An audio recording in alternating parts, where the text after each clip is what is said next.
Estos fueron los 3 problemas tácticos de Ecuador de la mano de Félix Sánchez Vaz en la derrota 2-0 ante Italia en New Jersey. Bienvenidos a este video. Espero como siempre que la explicación táctica que voy a hacer acá en el tablero virtual les pueda gustar. Y muchachos, siendo muy sincero, de estos 3 problemas, yo creo que el tercero acabó siendo el más importante.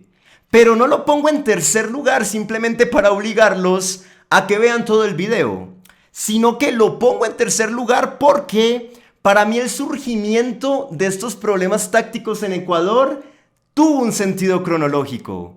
Y los 2 primeros se vieron más que todo en el primer tiempo, mientras que el tercero, que repito, para mí es el más importante, se evidenció especialmente en los segundos 45 minutos de este encuentro futbolístico. Por esa razón, lo pongo en último lugar, no por nada más. Así que vamos a comenzar. De entrada los invito a que se suscriban a mi canal de YouTube, a que me sigan en la cuenta de Facebook y a que por último le den like, le den me gusta a este video. Gracias a mis hermanos ecuatorianos por el apoyo incondicional que siempre le dan a este proyecto, tanto en YouTube como en Facebook. De verdad ustedes son los mejores, hermano. Gracias por eso. Y ahora sí, sin más preámbulos, vamos a hablar de fútbol, que es lo que más nos gusta hacer. Mira, de entrada era un partido con formaciones espejo.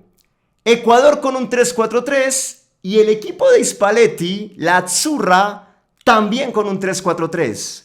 Cuando vos ves que un partido comienza con formaciones espejo, eso te da a entender que en ese partido van a ser muy importantes los duelos. Van a ser muy importantes los emparejamientos. Porque se van a dar en todas las zonas de la cancha, ya que ambos equipos utilizan el mismo esquema. Y el equipo que más gane, que más se imponga en esos emparejamientos, probablemente va a acabar controlando el partido. Ojo, porque ya van a ver por qué estoy diciendo esto. Problema número 1. Listo, ok. Vamos a plantear una situación de juego que ocurrió bastante en este partido. Y es una salida de Ecuador desde el fondo. Entonces imaginemos que la pelota la tenía Burray, el arquero de Barcelona. Y lo que hacía Italia no era directamente ir a hacer una presión alta, demasiado agresiva, sino que más bien el equipo de Spalletti comenzaba a desplegar ciertos jugadores en una especie de bloque medio, moviendo las 3 líneas de su esquema en la zona 2 del campo, e Italia quedaba más o menos de esta manera en cada salida de juego de la selección ecuatoriana de fútbol. Listo, perfecto.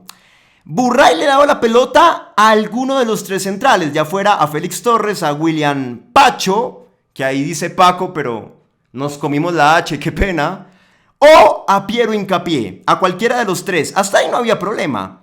El central que la tuviera comenzaba a conducir. Pero el primer problema llegaba acá en este momento. Ojo con lo que les voy a decir.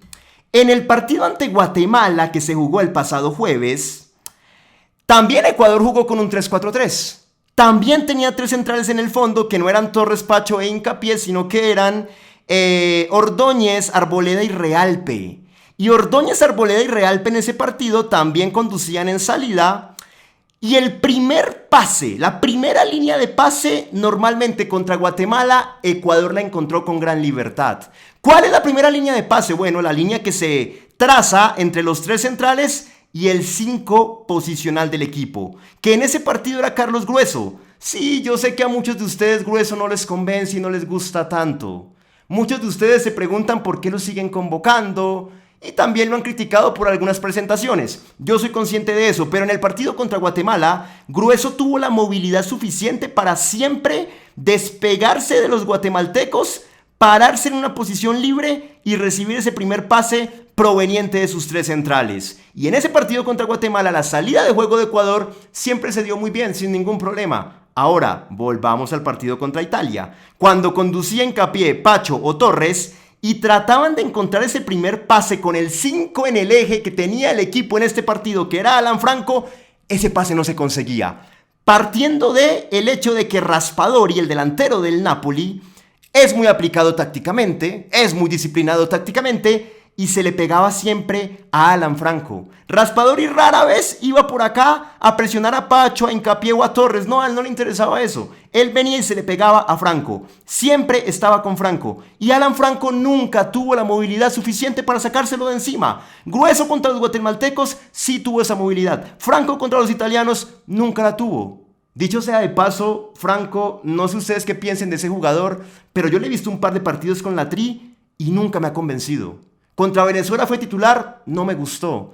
Esta vez contra Italia tampoco me gustó. Raspadori literalmente en cuanto a lo defensivo se lo metió en el bolsillo y este primer pase que tenían que darle a Franco para que Ecuador saliera con pulcritud nunca se consiguió. Más de una vez uno veía que por esa razón, como Franco nunca podía recibir libre, Moisés bajaba y acababa jugando casi que a la misma altura que Franco, pero a Moisés lo referenciaba Varela, y de pronto a veces Jeremy Sarmiento venía por acá, o Minda hacía lo propio, pero en ese caso siempre estaba muy pendiente Jorginho para barrerse de esta manera y empezar a hacer las coberturas, o capaz que de pronto venía Bastoni y marcaba por acá, o si era al revés y Jorginho estaba con Minda, entonces Darmian marcaba a Sarmiento. El punto es que nunca un jugador de Ecuador en esta zona del mediocampo recibió ese primer pase en salida de manera libre. Eso nunca pasó. Ecuador nunca pudo conseguir esa primera línea de pase con libertad, y ese fue el primer problema del equipo de Félix Sánchez Vaz en este encuentro futbolístico. ¿Cuál fue la consecuencia de esto? Para no solamente hablar del problema, sino también de los efectos. Bueno,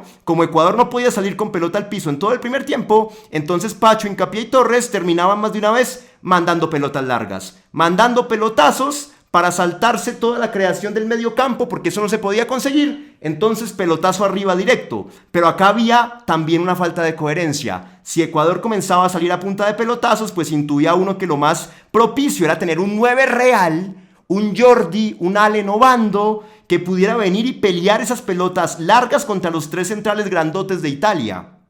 Pero eso tampoco pasó, porque a Félix Sánchez de la nada, y no entiendo por qué, le dio por jugar con Gonzalo Plata de falso 9. El pobre Plata en el primer tiempo estaba más incómodo, porque claro, él no siente esta posición, entonces le mandaban pelotazos largos y él trataba de pelear, pero siempre venía Mancini, lo marcaba, o a veces Bastoni, o a veces le hacían superioridad numérica 2 contra 1, y en esos pelotazos acababa Italia recuperando de nuevo el balón, y Ecuador básicamente terminaba en nada. Los ataques de la Tri no producían ningún tipo de peligro. Ese fue el primer problema. El primer pase en salida nunca se consiguió, por ende se acabó apelando a los pelotazos y como no había un 9 que recepcionara, los pelotazos eran en vano. Listo, perfecto.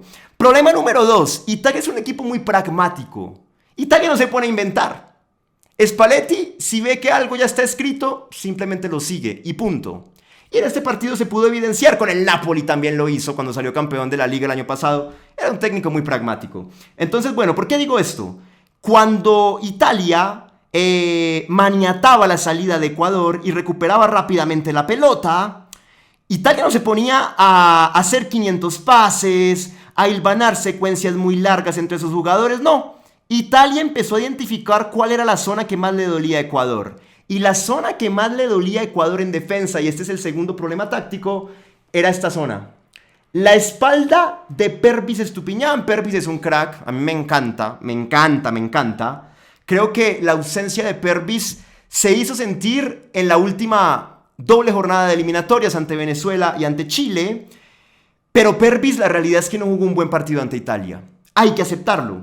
Entonces Italia recuperaba, como les digo, y rápidamente el que la tuviera, ponele que de pronto era Jorginho, el jugador del Arsenal de Arteta, ¡boom! Balón largo acá, a la espalda de Pervis Estupiñán. Y este jugador en todo el primer tiempo para Italia, Belanova, fue un jugador clave.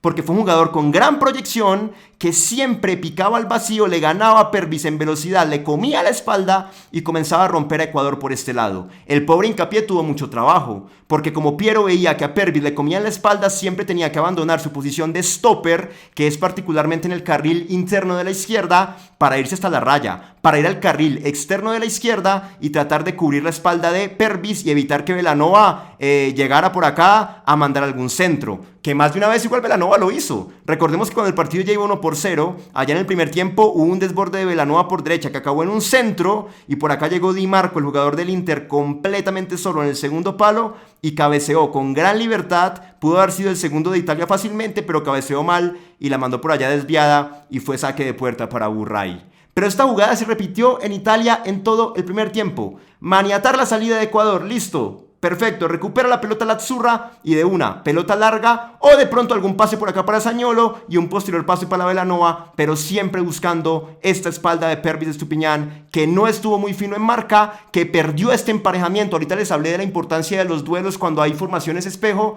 Bueno, acá había un duelo y Estupiñán lo perdió constantemente y Belanova lo desbordó todo el primer tiempo por este lado, y por ese lado Italia hizo estragos en la primera mitad. De sí que pasó algo muy raro. En el entretiempo no sé qué le pasó a Belanova, pero Spalletti lo acaba sacando y mete a Gio Di Lorenzo, que en lo personal me encanta también, es un crack, el capitán del Napoli, pero son jugadores distintos. Belanova tiene mucha más profundidad, mucha más proyección. Di Lorenzo no tanto, Di Lorenzo es más un marcador de punta. Entonces, por ende, cuando en el segundo tiempo Spalletti lo saca a Belanova y mete a Di Lorenzo, casi que le soluciona un problema a Ecuador. No lo soluciona ni siquiera Félix Sánchez, lo soluciona Spalletti, sacando a su mejor jugador del primer tiempo. Ya Di Lorenzo no tenía tanta velocidad para desbordarlo a Pervis, entonces por ende Italia perdió profundidad en su ataque por esta zona de cara a la segunda mitad del partido. Listo, este fue el segundo problema de Ecuador. Paso al tercero, el más importante, con el que vendí humo al principio del video. Mira, en el segundo tiempo el partido cambia un poco. ¿Por qué? Porque Ecuador reacciona. Ecuador reacciona principalmente no porque Félix Sánchez hiciera nada raro. Félix Sánchez ni siquiera metió ningún cambio de cara al segundo tiempo, por lo menos en el inicio del segundo tiempo, sino que Ecuador reacciona en primer lugar porque esta salida de juego la comienza a hacer mucho mejor. Ya Italia también estaba más replegado, ya Italia tampoco tenía el bloque tan adelantado como para incomodar la salida de Ecuador, y por ende Ecuador podía lograr avanzar por lo menos hasta el medio campo, hasta la mitad de la cancha, sin tanto problema. Ya Ecuador podía pasar a ocupar espacios en campo italiano, por ese repliegue de la Azzurra que estoy marcando. También empezó a mejorar, en primer lugar, por eso Ecuador. En segundo lugar, porque Gonzalo Plata deja de jugar de 9.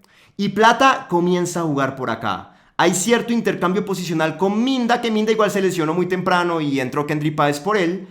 Pero ya desde el inicio del segundo tiempo, Plata abandona la posición de falso 9 y pasa a jugar donde realmente él se desempeña, que es en la posición de extremo a pierna cambiada, extremo por derecha. Entonces ya Ecuador avanzaba más, ocupaba espacios en campo italiano, también porque Italia lo permitía.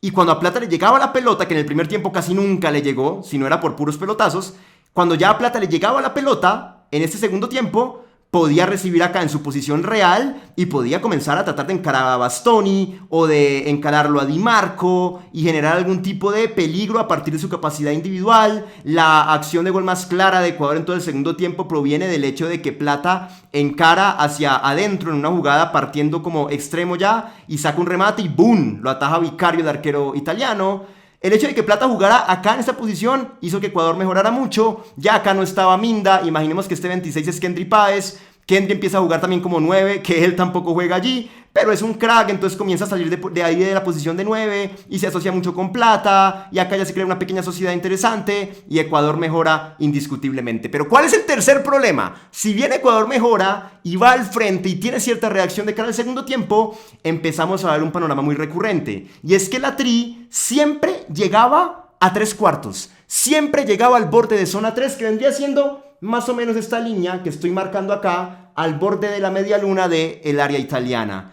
E Italia, siendo un equipo también muy aplicado tácticamente en el segundo tiempo, lo que hacía era que se recogía y de la nada amontonaba varios de sus jugadores por dentro, casi que tapando, protegiendo su propio arco. Italia de la nada quedaba parado en un bloque bajo, más o menos de esta manera. Todos sus jugadores acá, protegiendo a Vicario, y Ecuador avanzaba hasta esta zona, hasta 3/4, como estoy marcando acá en este ejemplo, pero de ahí a llegar a generar un mano a mano con Vicario, no, eso no pasaba. Porque Ecuador no podía romper toda esta barrera de la Azzurra, toda esta cantidad de jugadores que Italia acumulaba por los 3 carriles internos de la cancha, el carril interno de la derecha, el carril interno de la izquierda y el famoso pasillo central.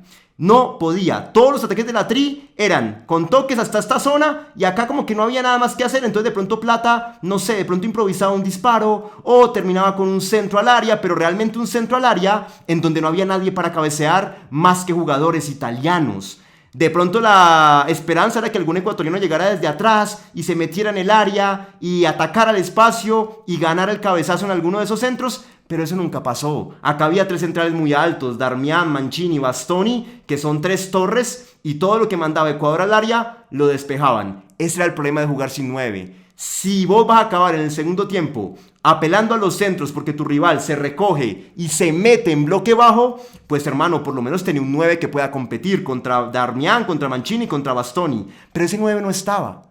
Entonces para mí el hecho de jugar sin 9 este partido fue una locura, sobre todo en el segundo tiempo. Si Félix Sánchez empezó a advertir este nuevo panorama en la segunda mitad del partido, lo que tenía que haber hecho indiscutiblemente era rápidamente haber metido a un 9. Así fuera de pronto sacar un central y simplemente defender con Pacho y con Hincapié, ponele. Y sacaba a Félix Torres y lo metía a Jordi Caicedo o a Allen Obando. Pero no meter a Allen Obando al minuto 80, ya ahí para qué, ya no queda nada de partido, no, desde el minuto 60, cuando lo metió a Kendry Páez por la lesión de Minda, ahí hubiese sido algo muy propicio, la verdad, pero repito, pues Félix Sánchez nunca lo supo interpretar. Entonces, ¿qué pasó? Pues que no, acá no había 9, no había nadie que cabeceara, como les digo, Italia se recogía y Ecuador simplemente merodeaba, no podía entrar, metía algún remate de lejos o mandaba algún centro que era rechazado por el equipo italiano y volvía y se repetía esta secuencia que estoy explicando. Jugar sin 9 contra un equipo al cual lo vas a atacar a punta de centros es lo más incoherente que vi en mi vida. Con todo respeto lo digo, pero no entendí lo de Félix Sánchez Vaz. Lo puso a Plata a jugar de 9 primero, lo sacrificó, después Plata por acá vino a su posición real y mejoró. Lo puso a Kendry, recuerden que este ya es Kendry imaginariamente. Lo puso a Kendry a jugar de 9, tampoco se sintió cómodo. Kendry salía constantemente y acababa jugando más que todo por acá cerca a Plata, pidiendo la pelota como una especie de enganche creativo o de interior en la cancha. Y pues acá en la posición donde tenía que estar un 9 real no había nadie, entonces bueno, pues sí, los ataques de Ecuador carecían de profundidad.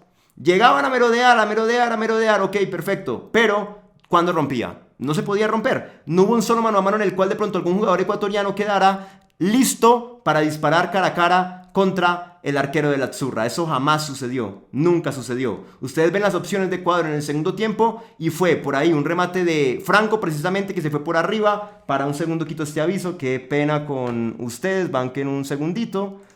Sí, fue lo que les digo, un remate de Franco que se fue por arriba, fue el remate que describí ahorita de Plata, fue un centro que vino por acá, no sé de quién, y el que cabeceó fue Pacho, que apareció como una especie de 9 improvisado y cabeceó por arriba, por lo menos había alguien para cabecear en esa jugada. Pare de contar, no mucho más que eso. Esa fue la realidad, jugar sin 9 ante un equipo con el cual necesitabas un 9 más que nunca. Y de la nada por acá hubo una jugada en la cual Moisés trató de crear algo desde su frustración individualmente, pierde el esférico, parte la transición con toda de Italia, Ecuador le toca retroceder, pero ya venía mal parado. Ya por acá el que acaba llegando fue Orsolini, que pues obviamente entró desde el banco, entonces no lo tengo acá en este esquema. Mandan el pase al vacío y Varela pues queda mano a mano contra Burray, la pica, la manda a guardar y el partido queda liquidado.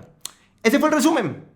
3 problemas tácticos y los expliqué. El primero, no había un pase, una primera línea de pase con libertad en salida.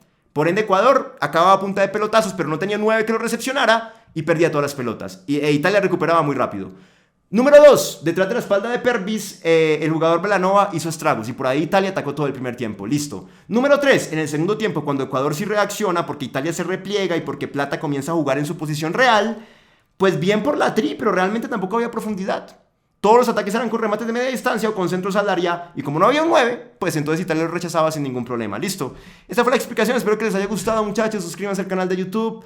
Síganme en la cuenta de Facebook. Denle un like a este video. La persona que quiera y tenga la capacidad económica puede donar $1 para este canal. Lo agradeceríamos una banda. Ya sea a través de Patreon o a través de YouTube directamente acá abajo, donde está una pestaña que tiene el signo monetario, el signo de dinero. Qué pena con ustedes, pero llevo hablando como 25 minutos y ya, hermano, necesito un poco de agua. Y por último, síganme en TikTok, que aparezco como juancamilocastillo.tv. Gracias a mis hermanos y hermanas de Ecuador. Los llevo en el corazón y nos vemos en un próximo análisis de la tri o del fútbol ecuatoriano en general. Ustedes saben que yo cubro a Liga, Independiente del Valle, Barcelona, se viene la Copa Libertadores, se viene más partidos de Liga Pro. Mejor dicho, si sos hincha del fútbol ecuatoriano, contenido es lo que va a haber en este canal, viejo. Gracias por eso.